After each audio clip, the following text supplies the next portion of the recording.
بسم الله الرحمن الرحيم الحمد لله والصلاة والسلام على رسول الله صلى الله عليه وعلى آله وصحبه وسلم تسليما كثيرا أما بعد السلام عليكم ورحمة الله وبركاته مسلم جلبة الدبة أرى من أيافني كمي وندو ونا بليس أمانيرو كانو donc ko wiyete kon fen ɗo situation on ko ni fewdori ko yen wippo seeɗa yewten seeɗa kam mi wawi fewnditade o mi waɗa ɗon ko raɓɓiɗi komi faala yewde fi mum ko raɓɓiɗi ko fiiji ɗam ino jeeya e mum ara nun ɗum suumaye on hewti joni noon yimɓe ɓen hino duwa humugol suumaye kono e hoore ɗum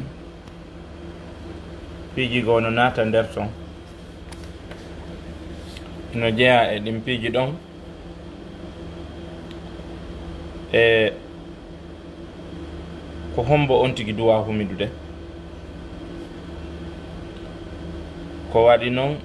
yimɓe no heɓa soñja ɗon ha si hewti ka humere ɓe jiɓo andude ko hombo ɓe jokkata. Joni yewtere buy no ari fi ko yowodiri e humere nden ko hombo humidata e mum. Leydi kala yi'undi e nder aduna on haray waɗɗi ke heddiɓe ɓen fof humugol ka haray ko leydi ndin ka wonɗa ɗon tun humata, be mana ko leydi ndin ka lewru ndu yiya ɗon tun humata ko ɓen ɗum tun waɗɗi. Lutodire buy ari hakkunde karamokoɓe ɓen fi humere nden. Joni ko hombo e maɓɓe mimmi humidata. Si tawi e misal joni wiyama yiyama wano Saudi misal haray wano lagine koye humu, Gambi huma, Sénégal huma, Sierra Leone huma, Bissau huma, ka o woyi goto kala koye humirka o woniri ɗon. Ɗum ɗo hino addi jiɓaye hakkunde yimɓe ɓen boyi mo kala no mari feere mum nden ko yarata kon. Lutodiral no hakkunde karamokoɓe ɓen ɗon wano ko Allah subhanahu wa ta'ala yewti e waɗɗagol suumaye on kon. Faman shahida minkum ash-shahra falyasum. Kala e mo on seediɗo lewru ndu yo humun. Woɓɓe inni ɗo wona faman shahida minkum shahra ko seediɗo, ɓe inni ko tawaɗo, sabu fi hon ɗum tabbu tawde wano bunɗo yiyatano o naati kadi ka nder suudu o sokkitike o yiyata lewru suumaye ndu. Kono yalli o tawaka, o tawama, o anday ɗo suumaye dariki no waɗɗimo horugol. Joni faman shahida minkum shahra on komo tawama yiyede humere nden ma tawede daragol suumaye on falyasumhu haray yo horu. Nelaɗo sallallahu alayhi wa sallam makito sumu li ru'yatihi wa aftiru li ru'yatihi fa in ghumma alaykum fa atimmu sha'bana 30. ɓe inni hoorire sabu yi'ede lewru ndun, taƴire sabu yi'ede mayru. Si tawi noon niɓɓitani on duule waɗi heedi on e yiwgol lewru ndun haray timmine sabbordu suumaye capantati on tuma bimbinde ñande ɗum ɗaɓɓitugol lewru ala haray ko goo suumaye. jon noon si tawi ko suumuli ru'yatihi hoore si tawi woni lewru ndu yiyama ɗum holli wondema kala ka lewru ndu yiya e nder aduna on haray waɗɗike heddiɓɓen horgol. suumu hoore li ru'yatihi sabu yiyede lewru ndu ɗum holli wondema kala ka lewru ndu yiyera haray an ko ya hooru. kono probléme on na ɗum woni probléme on ka humere en fof ɗen wawi humidude nde wotere hara iskal waɗali hara sonja waɗali, kono probléme no aroya yeeso tuma tawi ka sakkitode lewru ndum woɓɓe heeɓi 29 woɓɓe heeɓi 50. ko waɗi noon wondeji goo ɓeɗo no wiya go'o harana go'o ɓeɗo hara ko ɗiɗi ɓeɗo ma ɗum ɓeɗo no yiya hande go'o ɓeya hanki hara kamɓe hande maɓɓe on ko sikke. jonno tuma hewtoy noon ka juulugol sonja on ara noon joni discussion noon ara ko homɓe mi jokkata noon joni si tawi mi inni yomi taƴu ɗo ara min suumayan on timmal ma ɗum oɗa inna si tawi woni mi taƴali ɗo min ni mi hoora e janngo mi hoora 50 ayi sonja on ko ɗo noon arata joni fi jokkugol neɗɗo mana jokkugol pays annonce ɓe wondema yiyama ɓe ka maɓɓe. difficulté arɗo on hakkunde karamukoɓe ɓen fi sendidirgol yimɓe ɓen e o sonja ɗo ko hombo e maɓɓe hanuɗa hooridude. difficulté arɗo hakkunde karamukoɓe ɓen e o parti ɗo ko hadith go ari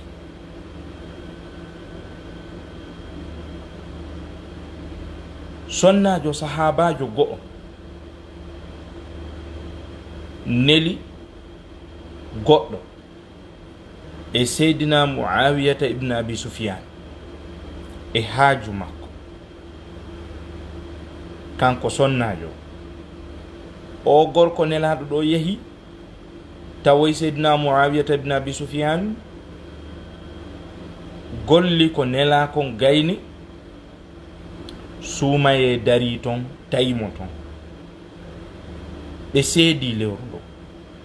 seydina muawiyata seedi ɓe humi ɓe fof o artoyi nde ñande o ari o tawi seydina abdullah ibn abbas radiallahu anhu tawi ko nene seydina abdullah ibn abbas radiallahu anhu wonno ko neli o arti tawi ɓe e hoora o wi on hoora ɓe wi hi onon ɗon hoori o wi hi min komi yayi ton ɓaami hunni nelal komi nelako mi fokkitali artugol ha min seedi suumani min humi o wi min seedi suumaye seydina muawiyata kadi seedi min humi seydina muawiyata kadi humi ɗum holli wondema so tawi lanɗo on humi hoorejo on humi haray dalil timmi katara bi noon ko seydina muawiyata ibn abi sufyana wano makko.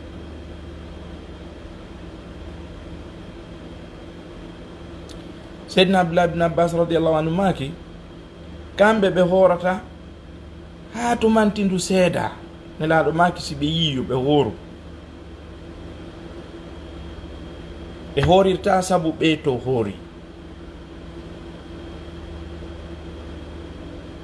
ɗum ɗon addi difficulté hakkunde karamukoɓe ɓen andugol wondema hakkunde ɓeeɗo wona ko woɗɗi haa ka tawata. Puɗal ɓeeɗa wona puɗal ɓeeɗa, mutal ɓeeɗa wona mutal ɓeeɗa, ñalande ɓeeɗa ko ñalande ɓeeɗa, ɓe fof ɓe kafinde 24 heures ala hakkundeji maɓɓe. Ko honno woniri Seydina Abdullah ibn Abbas radiyallahu anhu hoori daali e ɓeeɗo e hoore ɗulle o neɗɗo yottinɗo ɗo ko neɗɗo hoolaɗo, neɗɗo jogiiɗo konngol, e kadi o addi preuve wondema Seydina Muawiyata ibn Abi Sufyan radiyallahu anhu no jeeya e humuɓe ɓen. Seydina Muawiyata le humata ko seedaka. Konno woniri Seydina Abdullah ibn Abbas hoori daali e oɗo. Donc ɗum ɗon karamokoɓe ɓen ƴetti o hadis ɗo, ɓe yirñitimo moƴƴa, ɓe wiƴƴitimo moƴƴa fii yoɓe heɓu darorgal. Si goɗɗo woni annonsama peyigo yi'i lewru sumaye ndun, est ce que no waɗɗi heddiɓe ɓen horidugol e ɓeeɗa ka waɗɗake. Goɗɗo go'o yimɓe ɗiɗo ɓe ari ɓeni nelaɗo sa sallama menen min seedike sumaye, ɓeni on seedike, ɓeni hi ɓeni ɗon seedi Allah ko goto, ɓeni hi ɓeni meɗen ɗon seedi ko min nelaɗo Allah, ɓeni hi ɓeni awa noddine yo hoore. Announcement waɗa yo hoore, nelaɗo diskitade hoora. Joni noon ɓeeɗo ko aadem ɓe hoolaɓe ɗiɗo, ɓe seedike, ɓe inni ɓe yii sumaye, nelaɗo inni yo hoore, ne mayke dow ɗum ɗon ɓe fof ɓe hoori. Oɗa o seedike sumaye, o humi Seydina Muawiyata ibn Abi Sufyan radiyallahu anhu humi, o arti o yeytike Seydina Abdullah ibn Abbas, o yahumirali sabu ɗum.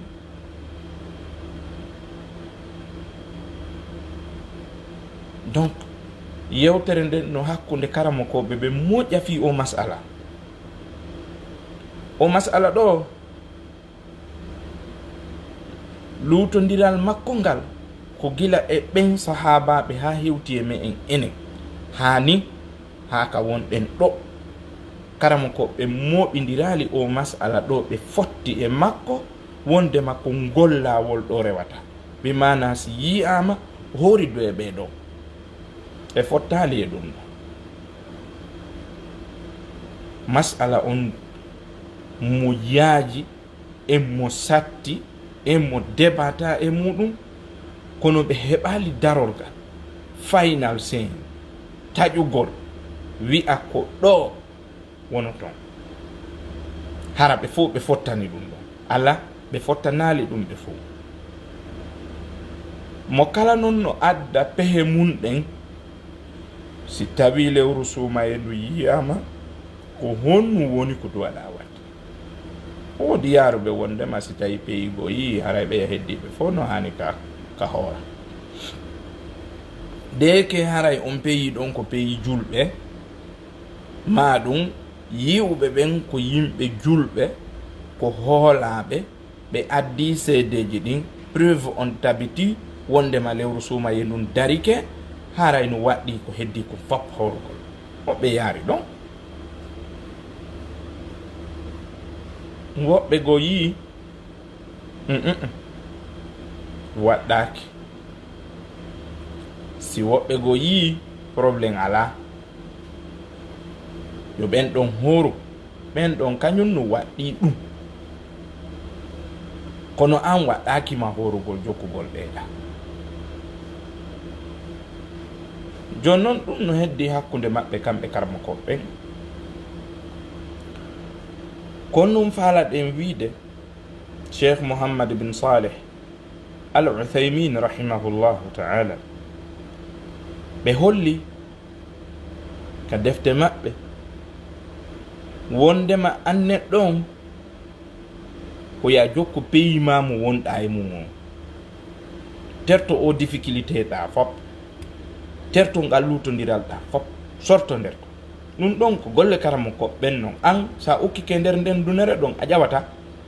par ce que karamo ko ɓen e hoore mum hino ronki déterminugol masala on wona an mo tata gandum ma ko hino fanɗi arata inna an ko ɗum ɗo wonɗa e ñawirde daroɗa e hoore ɗum ɗon hara hay sa landama nasu goto e morde ko karamo ko ɓe yewti kon hara anda an ko ya sortoy ɗum ɗon few accidaɓe mum ton kamɓe geroɓe ɓen ton ɓe gera ɗum ɗon ton ɓe ɗaɓɓitana on laawol Cheikhul Uthaymin kamɓe ɓe wi aray ko ɗum ɗon min mi woni on e wasiyade min ko ɗum ɗon mi woni on wasiyade ko Cheikhul Uthaymin yewti ko hay min ko ɗum ɗon mi woni on wasiyade fiyon num fi a sortoy o jiɓaye komi yewtiɗa ko nane ɗum ɗon mi hentintungo e hoore masala on ɗo no woodi yewtereji bus nder ton mais tampre metata kam mi addana on ɗum ɗo kadi fayda nafata buy sina hara ko yimɓe wonɓe ngal dambugal ɗo o dambugal fiqhu ɗo ɓe nafitora konguɗi karammo ko ɓen ɗum hatton jinaka mi addana ɗum fof ɗo sina ɗum mi addanayno on fop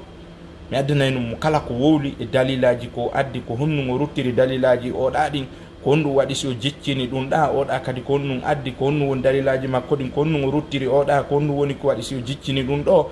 kono ɗum ɗo fof ko honɗum woni ɗin haray si wowli ɗum ɗo fof aray ko honɗum woni nafoore nden important ko honɗum ko fiya andu honto jogotoɗa joni noon ɓana darsu wonɗen na jannugol par ce que jannugol wonno ɗe addayno ɗi konnguɗi ɗo ɗi fop majji mi yiyato kala ko wowli kon wallinen ka tabal ƴetta noon hannde kadi ko falɗa o kono ɗo min mi jonnu on tun ɗuma exemple seeɗa fi ɗum ɗo par ce que ara joni neɓata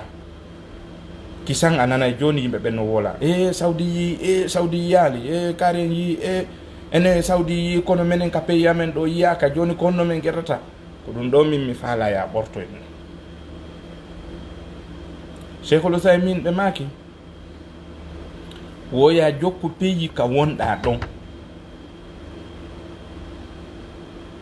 yi e pays ma on yo wonu yi e ma si pays ma on yi suumaye yo wonu hara yi si pays ma on yi juldando yo wonu hara yi ko waɗi nelaɗo sa sallam maki horugol mongol ko ñande yimɓe ɓen hoori mana ñande yimɓe ɓe wonduɗa ɓen nde ɓe hoori nden ko ñande woni horugol magol taƴugol mongol ko ñande jama on taƴi donc haray Cheikhul Uthaymin ɓe maki jokku pays ma on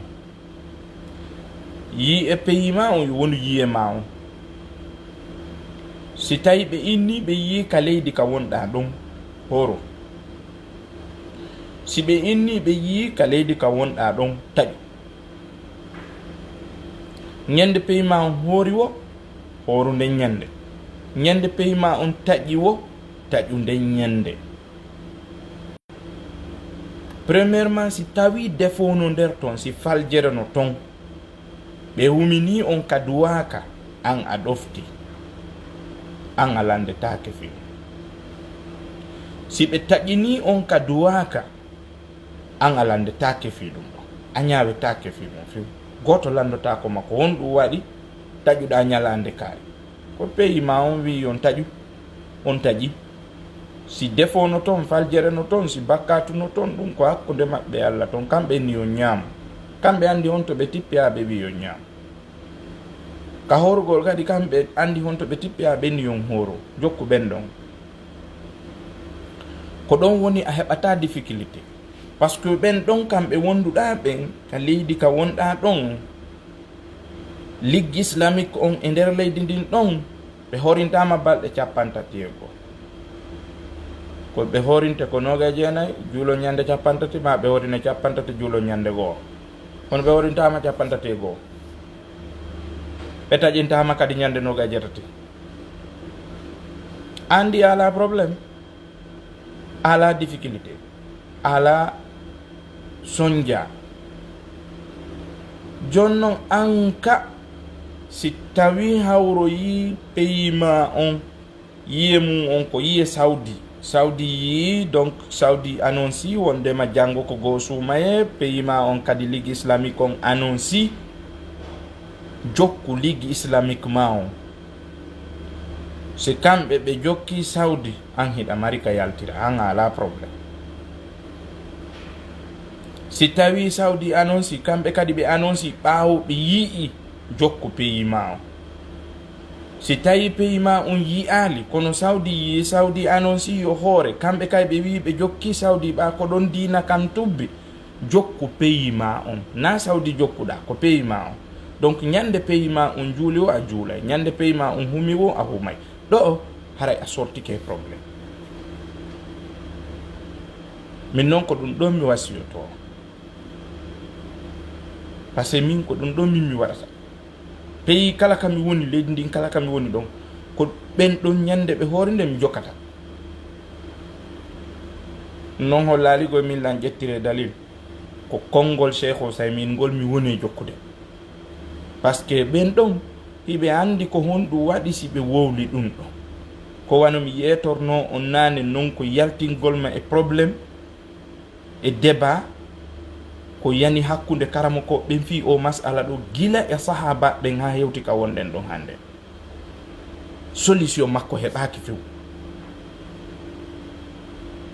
ko mbo mi humidata mi humida e Saudi mi humida e kaari en ko kaari en taƴi min mi taƴali ko nde say mi taƴata mi horinoga jeenayi ma mi hori 54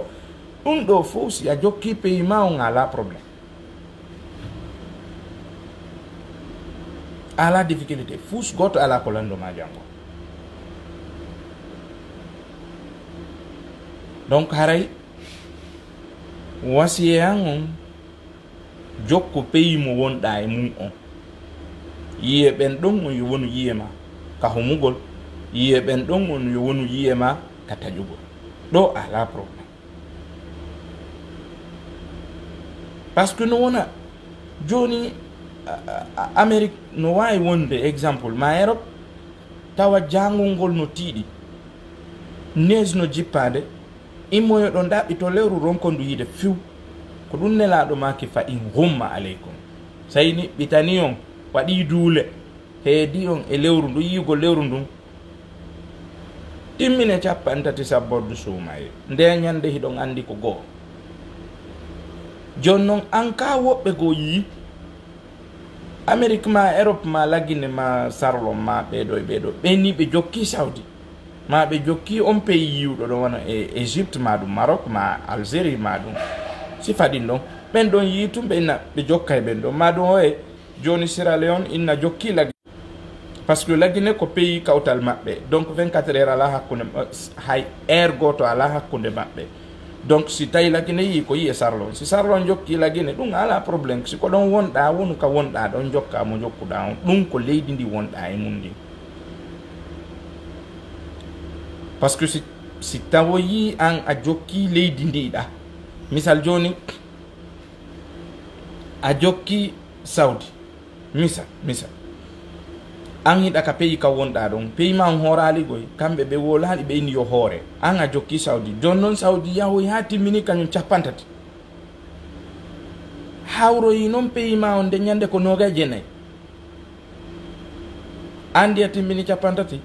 pays ma on noron ka yiide lewru ndun nde ñande ta obligatoire ɓe timminay 50 andi a suusata ñamude par ce que si a timmini 50 on a wata horde bimmine ñande yo nara wori 50 go a juuloy taale kadi haysi a taƴi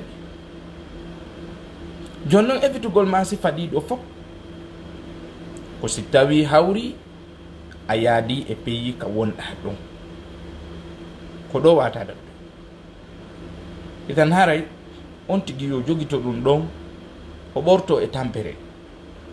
o masala ɗa a wawatamo jiccinde aduna par ce que iskalon ko gila ka sahaba ɓen dow fuɗɗi ha hewti e enen ɗo imam Abu Hanifata Nu'man bin Thabit al-Kufi imam Malik bin Anas al-Asbahi imam Ahmad bin Hanbal al-Shaybani imam Muhammad bin Idris al-Shafi'i ɓeɗo nayo noon ɓe yewti fi o masala ɓe ronkumo hunnude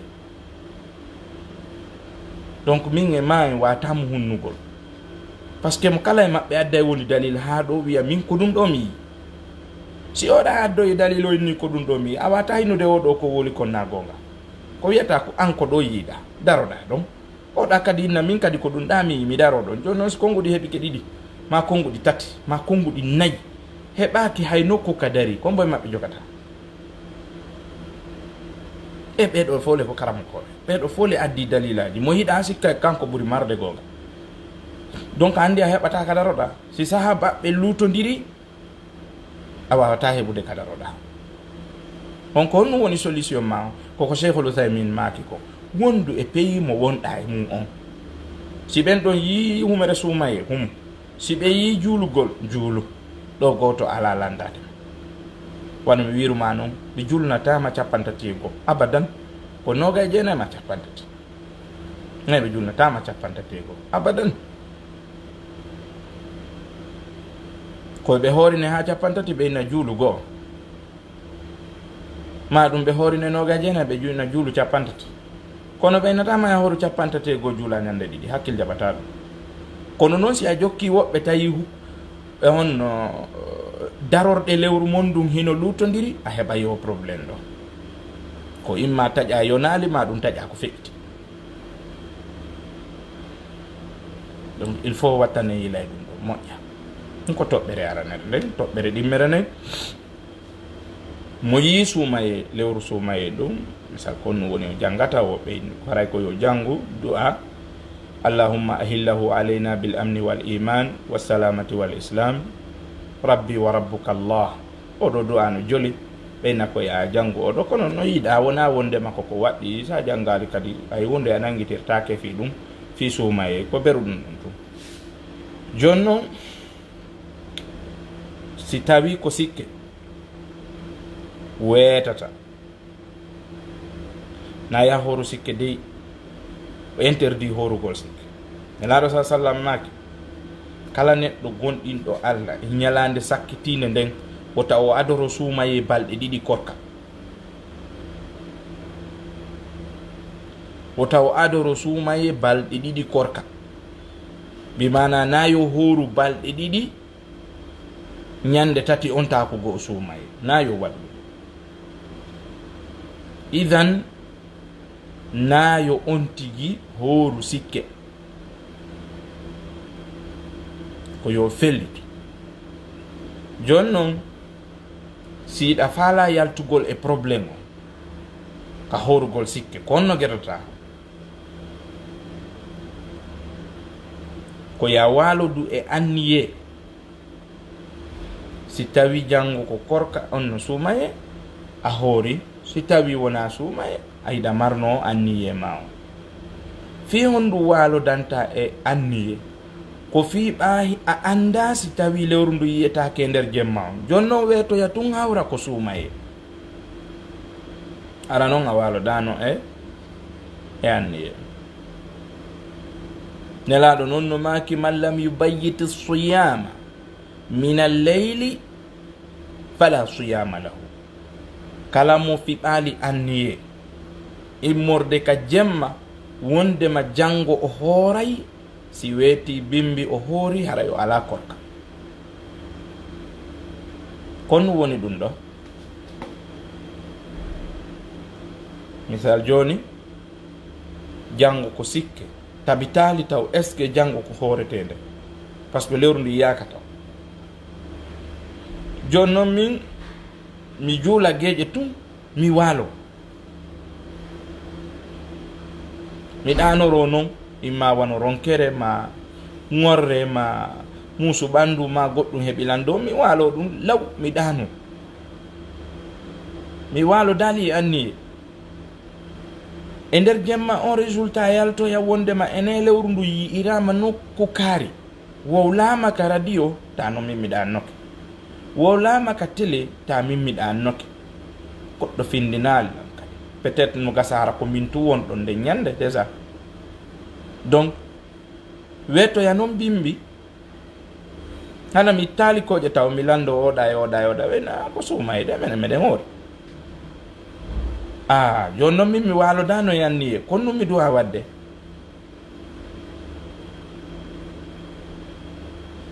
mo walike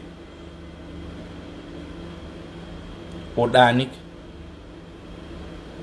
o waalo daali e anniye horugol jango o fini bimbi tawi ko hooretende go o ara nun ɗum o ala korka nden ñande few sabu nelaɗo no maaki man lam yubayyiti niyata min alleyli fala siyama lahu man lam yubayyiti siyama min alleyli fala siyama lahu go o ala korka ɗiɗi o ñamata o yarata ko noon o wonirta ha kikiɗe ya teddingol ñalande nden tati on si suuma e maayi no waɗɗimo yoɓugol nga'al ñallal ɗo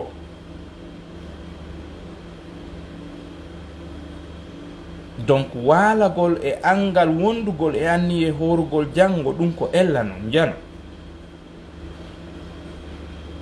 joni noon haray ko no wiyete si tawi woni ñalanden ko ñalande sikke janngo waɗu ka ɓernde ma si tawi hawri janngo weeti tawi ko hooretende a hooray siko aksu mum haray ando hiɗa fiɓi anni ko woni tun si weeti tawi hawri ko ñalande sikke wona ya jogi to korka kam na ya hooru ko ya ñaam kono si tabi to yi ko ñalande suuma e an a continue tun ala probléme par ce que hiɗa fiɓuno anniye de au début ko ala iskal ala ella probléme on ko si a waalodano e anniye jon noon hihi noon mo sullaki noon mo naafaali noon naafugol ngol ɗum haɗata hoora bimana fi a naafaali hatta hoora a wawi horude hay fi a naafaali hay fi a naafaali hiɗa wawi horude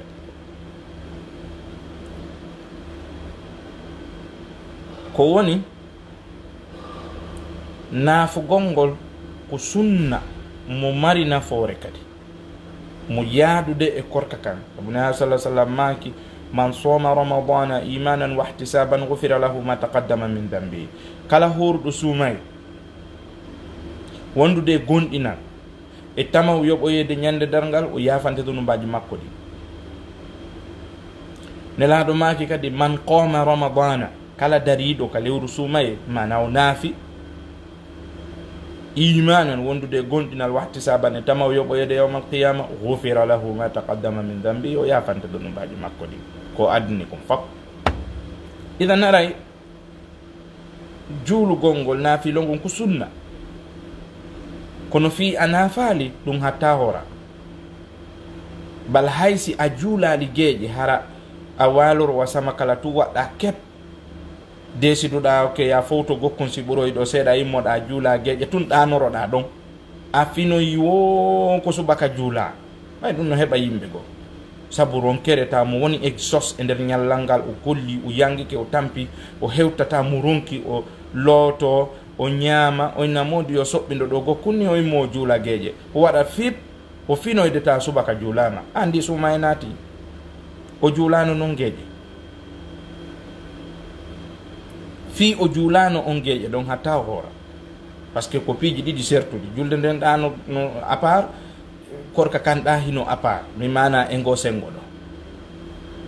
donc fi o juulali on geeƴe ɗon hatta o hoora o wiyata e hanki ɓay mi juulali geeƴe donc haysi mi hoorali hande o woy ɗum ala toon ko yo hooru o yoɓoya waɓutu makko farilla mo accuno on donc ɗum andirta hay naafugol ngol wona farilla hiɗa wawi ronkude naafude hoora kono noon naya tewo acca sabu baraji ɗuɗuɗi a perday ɗum sa tewi ke a acci kono noon fi a naafaali hatta hoora no woodi point ngo kadi mi faala yewde fi mum woɓɓe landinola on question ɗo mi anditi momin ni mi yewtay fi makko ɗo hono woni ɗum misal joni ko suuma e wetata haysi tawi ko kahumere haysi tawi koye nder suuma e on no heɓa woɓɓe goɗɗo o hawra e modi makko e mbaldi jemma